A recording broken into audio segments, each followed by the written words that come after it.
Alright, so the decals have been setting for a couple of days now. Like I said, they're not going to beat aftermarket, but I think they do the job. They look alright. I've seen worse. So that's there's no wash in there yet, and I've done the those intakes, but that's not the I've done the ejection pin marks, but I'm still going to have to take care of the seams that way on the horizontal when I put them together, because you'll still see them, and I'll do them the same way with the same putty. So I'll glue them together, do the putty, so I won't put the compressor fan in. That way I can get at it from both ends. That way I should be able to reach the whole length of the intake trunking. I've put the cockpit tub in. You need to paint the inside walls of the fuselage, and I painted the upper deck here as well. Whether I need to go over it again or not, we'll see down the track. But the tub wouldn't go in with these, the ejection seat rails. They were fouling on the fuselage piece, so I had to pop them off to get it to fit up in. So heads up, if you're going to build this, leave them out until you put the tub in. I've also started, I'm not following the instructions per se, I'm here, there, everywhere, just to keep moving. So we got this is the right main gear well. So there's 3 parts, and you glue them together and it sits in there. Obviously we're taking out these sprues that are part of the injection process, but also that they leave them in there holding it together so it doesn't get warped. No problem with that. Also, I've had a look at the metal work that will go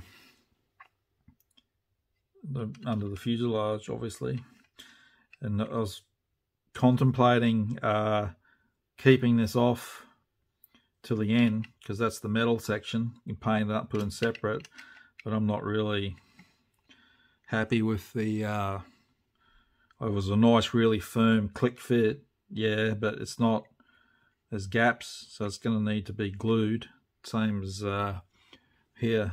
It doesn't fit nice and tight flush, so it needs to be glued.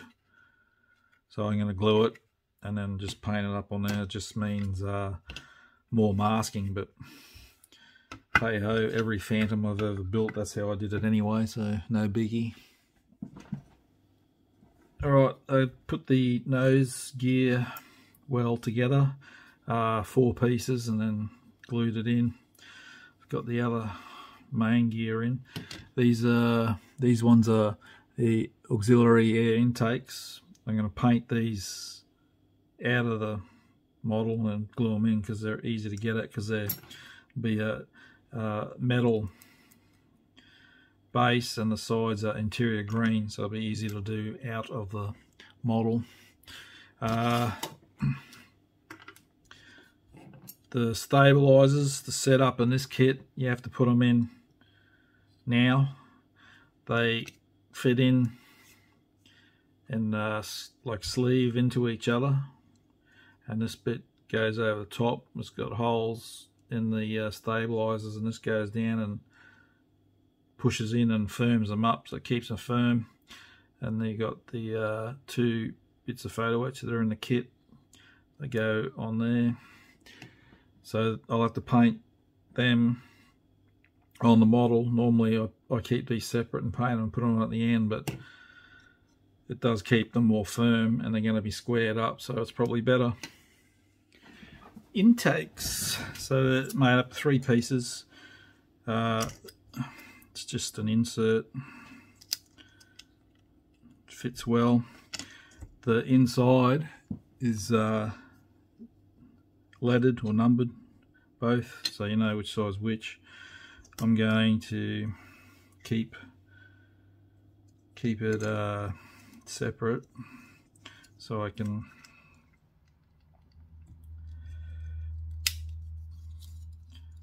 paint the inside and mask off where the white starts and the camouflage of the outer aircraft starts. It'll be easier to do, and then put them on. So the engine nozzles, you got the ring and the pedals go around. The good news is that it works well and fits well. So you've got slots around the ring. The pedals just fit in, and they fit up flush nicely, so that is good. Usually most of the time you get them molded in one piece, so when we get that far, be having nozzle, and then I'll go in the back.